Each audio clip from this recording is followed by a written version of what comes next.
Quels sont les liens entre la PNL et l'énéagramme? Est-ce qu'il y a vraiment moyen de les concilier? Si oui, de quelle façon? Jusqu'à quel point? Et également, quelles sont les limites de ces deux disciplines et du lien entre celles-ci?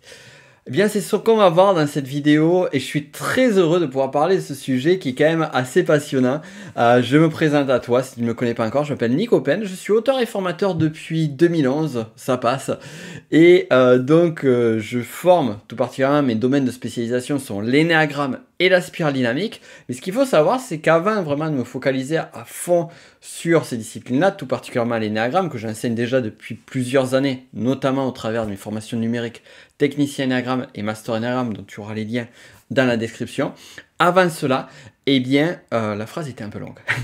Avant cela, eh bien, j'ai donné des formations, tout particulièrement en présentiel, en PNL. Et comme on peut le voir avec le diplôme qui est juste ici, je suis donc enseignant certifié en PNL au travers de l'association INLPTA, International NLP Trainer. En d'autres termes, pour faire simple, il y a deux grandes associations internationales en PNL qui sont reconnues un peu partout dans le monde. Le NLP Trainer d'un côté de Bandler et le INLPTA, International NLP Trainer, donc celle sur laquelle je suis certifié. Donc j'ai donné des formations sur les différents niveaux de la PNL. D'ailleurs, c'est pourquoi je te parle de ça. Bon, déjà, pour que tu comprennes, pour que tu saches vraiment qui est-ce qui parle, parce que c'est facile de parler sur Internet de PNL, d'énéagramme, après avoir justement les domaines, les niveaux de compétences de chacun, mais aussi parce que, en fait, la PNL, c'est le lieu par lequel j'ai véritablement découvert l'énéagramme. C'est-à-dire que lorsque j'étais en train de me faire former en tant que moi-même pour devenir formateur, eh bien, au tout début, il parlait des profils énéagramme, je disais qu'est-ce que c'est que ce truc, tout ça. En fait, ça c'est vraiment un des premiers points, il y a un vrai lien qui se fait. Je pense que c'est de façon, alors je connais pas, j'ai pas réussi du moins à trouver l'historique, sachant que je suis quelqu'un qui cherche beaucoup sur ce genre de choses-là, mais il y a un vrai lien entre l'énéagramme et la PNL. Un vrai lien dans le sens où finalement, bien souvent, lors de formations PNL, certaines personnes vont parler d'énéagramme. Et sur l'énéagramme, c'est un peu moins le cas. Il y a un peu moins le pont de l'énéagramme à la PNL. Et on va d'ailleurs venir sur ce point pour la première raison clé, c'est que si on prend les fondations de l'énéagramme, elles ont été créées par Claudio Naranjo, ou du moins l'énéagramme de personnalité, parce qu'on peut parler de différents types d'énéagrammes. Ce que tu trouveras partout, toutes les écoles de pensée en énéagramme qui donneront les profils du 1 à 9, proviennent toutes de la même source qui est Claudio Naranjo, Oscar Ichazo un peu avant, mais vraiment on est parti de là. Et après les différentes écoles de pensée qui sont Beatrice Chestnut d'un côté, Sandra Maitri de l'autre, on a Russ Hudson d'un autre côté, on a Claudio Naranjo qui lui-même a continué sa propre voie avec ses élèves aussi, on a Palmer et David Daniels de notre côté, on a Nicolas Penn aussi, c'est-à-dire moi puisque j'ai ma propre voie, mais en fait toutes ces voies-là viennent d'une même source. Et ça, c'est vraiment intéressant de voir ça et de voir finalement que l'énéagramme en tant que tel, comme l'a enseigné Claudio Naranjo, comme il l'utilisait, eh bien en fait, il l'utilisait pour justement un travail de connaissance de soi, de découverte de sa personnalité. Donc vraiment, moi ce que j'aime bien dire en formation, c'est qu'il y a tout le chemin. En fait, le chemin, il commence pas au moment où tu as trouvé ton profil. Le chemin, il commence sur tout le travail d'investigation que tu vas faire jusqu'à trouver ton profil. C'est pour ça que c'est super important de ne pas dire à quelqu'un quel est son profil pour justement lui laisser ce champ de découverte qui est un travail, un voyage intérieur juste incroyable.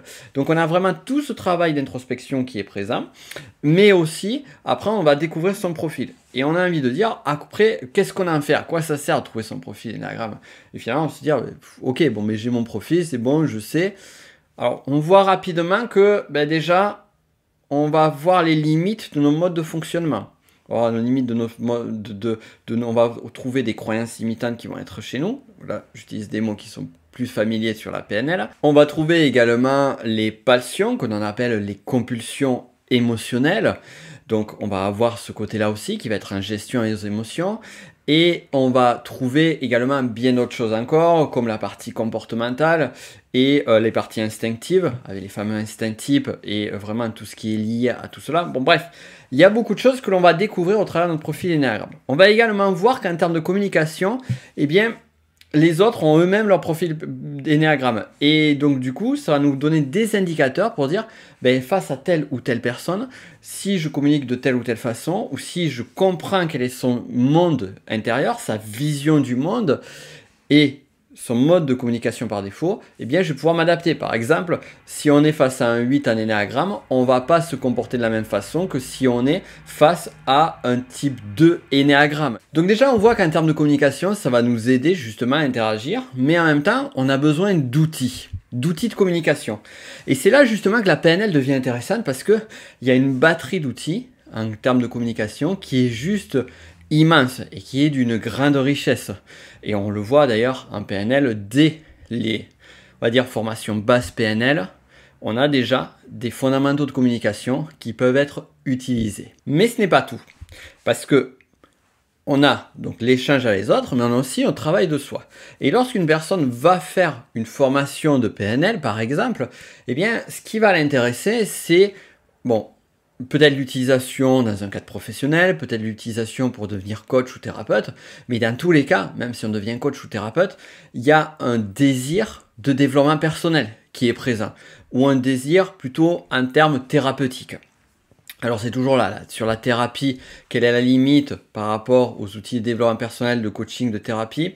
Ça, j'en avais parlé précédemment sur un podcast que tu retrouveras sur la chaîne, justement, les différences à savoir. Donc je ne vais pas revenir sur ce sujet-là, mais pour parler de, on va dire, plus de la partie développement personnel et travail sur soi, eh bien, en fait, on va avoir la structure de l'énéagramme. Et je vois que j'ai déjà fait des digressions. Moi, j'en fais tout le temps dans mes vidéos.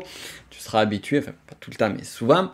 En fait, ce qu'il faut voir, c'est que la PNL va nous donner des outils pour justement travailler là-dessus. J'ai des croyances très fortes, fondamentales liées à mon profil.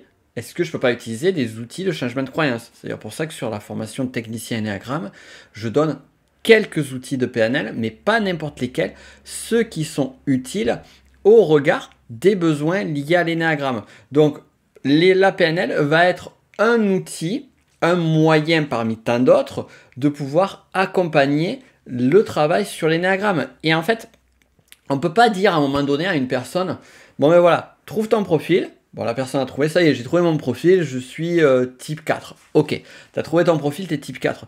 On ne peut pas dire à cette personne, bon, maintenant que tu es type 4, tu vas travailler sur le changement de croyance. Ensuite, une fois que tu auras fait le changement de croyance, tu feras un switch et puis après, tu feras une négociation des parties. Donc, ce sont différents outils de PNL. Non. En fait, on ne peut pas faire un programme comme ça qui est tac, tac, tac, tac, tac, qui est très rigide, très structuré en fonction de la personne. Parce qu'en fait, le moment où elle va trouver son type énéagramme, déjà, les 9 familles de personnalités, les 9 profils sont différents. Donc les besoins sont différents. Même si on peut trouver des grands points, des grands ponts communs, des grands lieux communs, il va y avoir quand même des différences.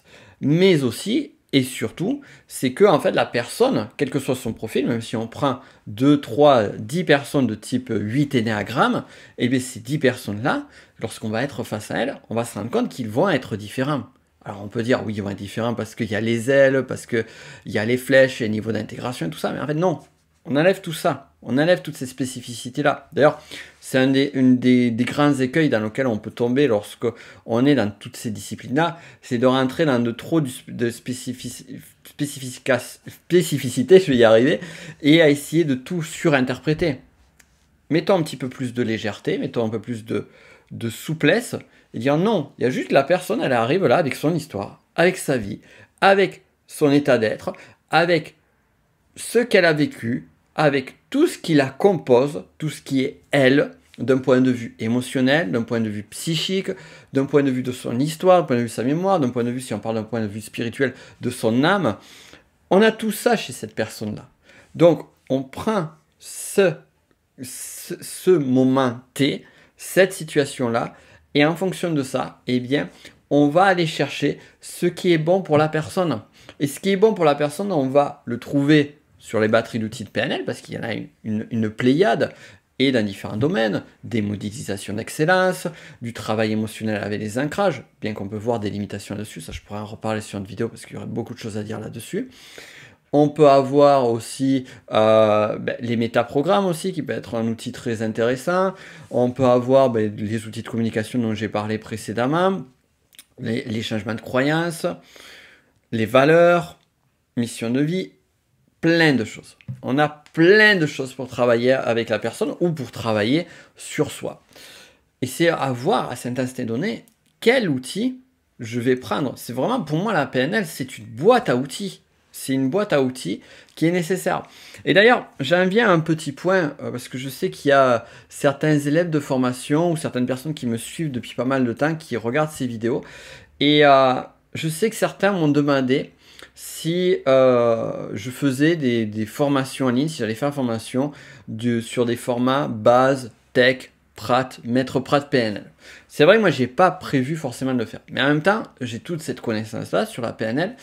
Et je me dis que peut-être ça pourrait être intéressant de vous apporter des formations qui soient plus spécifiques peut-être à des besoins, à des problématiques de vie ou autres, en utilisant les outils de la PNL. Alors j'en avais déjà créé, notamment avec du rêve à la réalité, en utilisant la stratégie Walt Disney par exemple, avec en partie, qu'est-ce qu'il y avait d'autre? Donc dans l'énéagramme, dans le technicien énéagramme master, on retrouve plein d'outils de PNL qui sont présents et qui sont utiles, même si vous ne connaissez pas la PNL, parce que c'est vraiment moi, le point clé, c'est que ce soit chaque chose que je vous enseigne, mais déjà qui est niveau d'apprentissage, donc ça on parle plus de pédagogie, mais également que chaque chose que je vous enseigne puisse être accessible, quel que soit votre niveau d'avancement sur ces différentes dynamiques-là. Donc voilà, et bref, il y a plein de choses à dire sur la PNL qui peuvent être présentes. Maintenant, venons-en aux limites de la PNL. Alors, ce qu'il faut voir, et justement pour la PNL, comme pour moi, c'est vraiment, je représente comme ça. C'est une boîte à outils. Une boîte à outils que vous allez utiliser, que tu vas utiliser pour toi, pour les autres, selon ton besoin, et tu vas aller piocher ce qui te parle pour toi. Et à chaque fois que je donnais des formations en PNL, je voyais surtout les élèves qui allaient sur des niveaux praticiens, enfin fin du tech, prat et plus, surtout à partir du fin du tech, ça se profilait vraiment. Il y avait vraiment une tendance en fonction de chacun, de la sensibilité de chacun. Certains étaient à fond sur les ancrages, par exemple, sur toute cette partie émotionnelle. D'autres étaient à fond sur les outils de communication. D'autres encore étaient plus sur des outils de connaissance de soi, comme ça a été mon cas, par exemple. Moi, j'étais fan quand j'avais vu les valeurs sur le tech PNL, sur la partie mission de vie, sur le Prat PNL. Tous ces outils-là, sur la cathédrale de vie aussi, ça qui est un outil qui n'est pas forcément tout le temps enseigné en PNL, que l'on retrouve plus sur le maître praticien. Bref, en fait, chacun a ses petites choses, et puis les stratégies aussi qui me plaisaient beaucoup. Et chacun va avoir véritablement sa sensibilité, donc ces outils qu'il va avoir tendance à utiliser ou autre, au cœur d'une même discipline qui est la PNL. Maintenant, revenons à l'origine de l'énéagramme avec Claudio Naranjo. En fait, ce qu'a fait Claudio Naranjo, et c'est là où j'étais parti sur une dégression, donc on va fermer cette énorme parenthèse qui finalement fait partie de tout l'enseignement que je suis en train de te donner ici, c'est que Claudio Naranjo, à la base, eh bien, lui, il a été formé à la Gestalt thérapie. Il a travaillé sur la psychologie, tout particulièrement la psychiatrie, mais il a la Gestalt. Et il était censé être le successeur de Fritz Perls, qui était l'inventeur de la Gestalt thérapie. Ça n'a pas été le cas. Par contre, lorsqu'on voit ses process, ses cursus de formation tels qu'il les faisait, eh bien, il intégrait la Gestalt thérapie au sein de ses formations en énéagramme. C'est-à-dire qu'un peu comme moi, ce que je fais avec des outils que sont la PNL et d'autres outils encore, parce que je n'utilise pas que la PNL, eh bien, Claudio Naranjo, lui, utilisait la Gestalt thérapie et d'autres outils pour aider cet avancement-là, pour aider à ce travail-là. Tu vois l'idée? Et donc, en fait, on peut avoir plein de choses, plein d'outils, plein d'approches qu'on va mettre autour ou qu'on va mettre pour justement travailler sur son propre profil.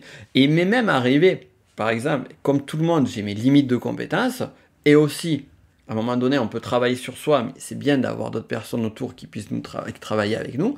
Eh bien, je fais appel à des professionnels au regard de mon type énéagramme, là j'ai mon type énéagramme, je sais qu'en ce moment, mais je dois travailler sur ça, parce que oui, le travail, il est fini en énéagramme, on s'arrête jamais, mais on évolue, on avance.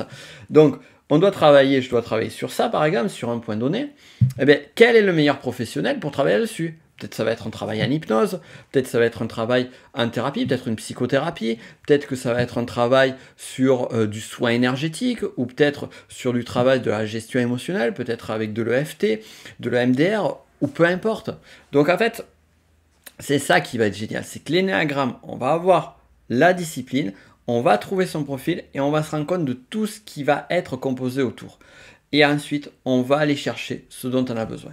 Si tu as vraiment compris ce point fondamental d'énéagramme, ben, tu as vraiment le plus gros là-dessus. Maintenant, la clé, c'est comment faire, comment travailler, comment bien comprendre les différents profils d'énéagramme, qu'ils soient bien enseignés aussi, ça c'est important, avec les bons conseils, avec les bonnes méthodologies, avec pas des théories à la con, excusez-moi, un truc sorti du chapeau, comme on peut voir parfois sur Internet, sur certains professionnels. Donc tout cela, en fait, il est nécessaire d'avoir les bons fondamentaux. Et les bons fondamentaux, j'ai fait le job de vraiment chercher sur différentes écoles de pensée, sur le travail de Claudio Nanacco, le travail de ses différents élèves, le travail d'élèves ou d'autres personnes autour, savoir qu'est-ce qui fonctionne en énéagramme, qu'est-ce qui est encore valable aujourd'hui, qu'est-ce qui a du sens par rapport à les domaines liés plus à la psychologie, on va dire, académique. Donc tout ce travail-là, je l'ai fait et je te l'enseigne au travers des différentes formations. Mais également, si tu veux vraiment en savoir plus et voir mon approche de l'énéagramme, je t'invite à regarder si elle est encore disponible. J'avais réalisé une masterclass 100% gratuite sur laquelle je pourrais parler en détail des 9 grandes familles de personnalités où on voit vraiment la vision du monde. Tu as les liens qui sont juste en dessous dans la description. Je te laisse regarder tout ça et on se dit à de suite.